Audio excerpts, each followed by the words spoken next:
Hello guys, good day. So meron na naman po tayong barya ngayon dito. At ang i-feature nating barya for today ay ito pong 5 piso coin, NGC or New Generation Currency po ang ating pag-uusapan ngayon. So meron tayo ditong tatlong piraso at ito po ay year 2017. Yan guys, so i-update po natin ito kung magkano na ba ang current price appraisal nito o ano ba ang status nito sa numista, magkano ba ang percentage nito. So ito ba ay semi hard to find na or ang mint year nito, ito ba ay common mint year lamang. So yan po ang mga katanungan na sasagutin natin sa video na ito. At i-review na rin po natin ang overs at reverse po ng baryang ito at ang kanyang counting features. So year 2017, ito po yung kaunahang mint year po na i-release po sa NGC under po sa New Generation Currency Series. So ito guys, year 2017 5 piso coin. At bago po natin ito simulan ay mag-intro muna tayo.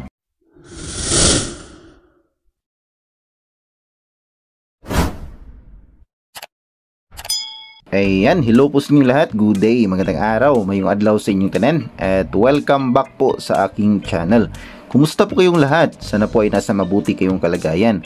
So for today's video ay i-update po natin ito pong NGC coin na may taong 2017.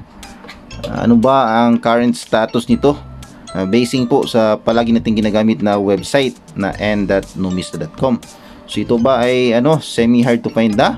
Or ito ba ay common coin lamang? So the last time po na i-update natin ito, meron pong mga ilan po na nahihirapang makahanap nito. At may mga nagsasabi naman po na ito po ay common coin lamang. So again, gagamitin natin ang website na n.numista.com para po sa ating reference. So bago po tayo magpatuloy, ay i-review po muna natin ang overs at reverse po ng baryang ito. So unahin natin dito sa kanyang overs or dito po sa kanyang harapan.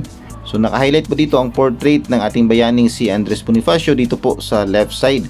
Dito naman po sa right side makikita natin ang 5 piso na denomination.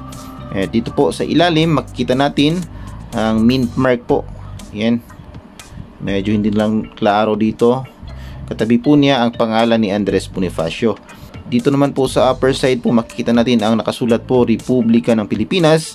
At ang katabi po niya ay ang year of mintage po. Ayan, dito po ay year 2017. So yan po ang naka-highlight dito po sa kanyang overs or sa kanyang harapan. At dumako naman po tayo dito sa kanyang reverse. So dito po sa kanyang reverse, medyo simple lamang po ang design ng baryang ito. Sa left side po makikita natin ang bulaklak po na tayabak. And sa right side naman po makikita natin ang silyo ng BSP or ng Bangko Sentral ng Pilipinas. Ayan guys. So yan po naka-highlight dito sa kanyang overs at dito po sa kanyang reverse. So ito nga po yung kauna-unahang mint year po under sa NGC or sa New Generation Currency Series. So actually ito po ay transitional coin, transitional mint year po ito. Kasi meron po BSP series po yung prior to the series. Ang BSP series po ay meron din pong year 2017.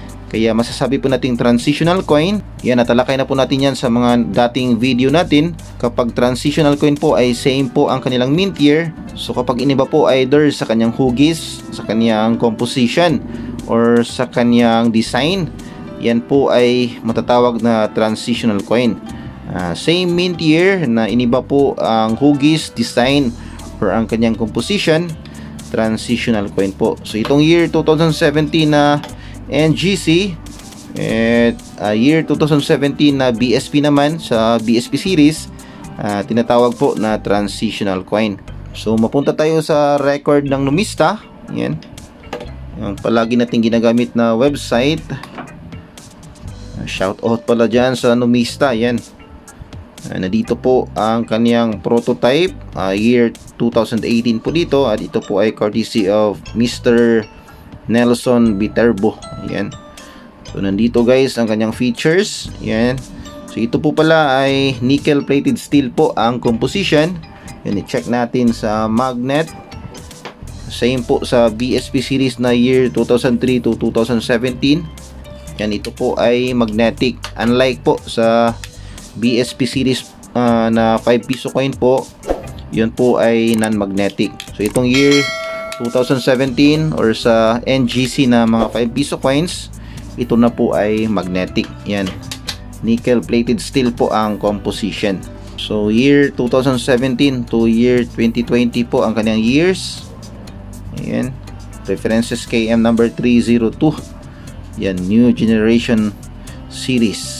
Nandito ang kanyang obverse, ang kanyang reverse, at ang edge nito ay plain. Yan, at minted sa BSP Security Plant Complex sa Quezon City. So yan guys, nandito na po tayo sa year 2017. Ang kanyang kasalukuyang percentage po ay 30%. So obviously, mataas po ang kanyang kasalukuyang percentage, at masasabi po natin basing po sa current percentage niya na medyo common pa po ang bariyang ito or ang mint year na ito. Pero dito po sa kanyang price appraisal, yan, medyo malalaki po. Sa kanyang very fine condition, 31 pesos. Sa extra fine naman, 51 pesos. Sa almost uncirculated ay 54 pesos. At dito po sa pinakamalaki, dito po sa kanyang uncirculated na condition, ay 61 pesos na po ang kanyang price appraisal. So yan guys, not bad na po dito sa year 2017. Kahit 30% po ang kanyang percentage, ay 61 pesos naman po ang kanyang pinakamataas po na price appraisal dito po sa record ng Numista. But then again, ang Numista po ay isang ano po lamang, guide po lamang sa mga buyers at the sellers, at hindi po fix na kung merong mag-reflect dyan na mga presyo, ay yun na po ang ating susundin. Yan po ay basihan lamang, at yung pagbebenta or pagbili po ng barya ay depende pa rin po sa usapan ng buyer at ng seller. So again, ang Numista po ay guide lamang po natin, at yan po ay pinaka-legit po na guide. Ang lahat po ng gusto nating malaman, mapa foreign coin man or sa mga local coins natin, ay nandito po sa talaan ng Numista. So sa year 2017, as of the moment, ay masasabi ko po na ito po ay common coin lamang po. Madalas po ako nakakakita nitong mint year na ito, pero depende po sa lugar, kasi may mga lugar po na mapanggang ngayon ay nahihirapan pa rin pong makahanap nitong year 2017 na 5 piso NGC. At kahit po yung sa BSP ay medyo pahirapan po ang makahanap. So ayan guys, ang ating update dito po sa year 2017 na 5 piso coin NGC or New Generation Currency Series. At sana po ay nakapagbigay na naman ako ng kaunting kalaman, kaunting update sa inyo regarding po dito sa ating hobby na coin collecting. At kung bago ka pa lamang po sa aking channel at gusto mong mga video na katulad nito na pinag-uusapan ng ating mga barya, ay huwag mo na rin kalimutang mag-like, mag-comment, mag-share at mag-subscribe, at pakipindot na rin ang notification bell para updated ka sa mga susunod kong videos. And that's it for this video guys, and we'll see you again next time. God bless.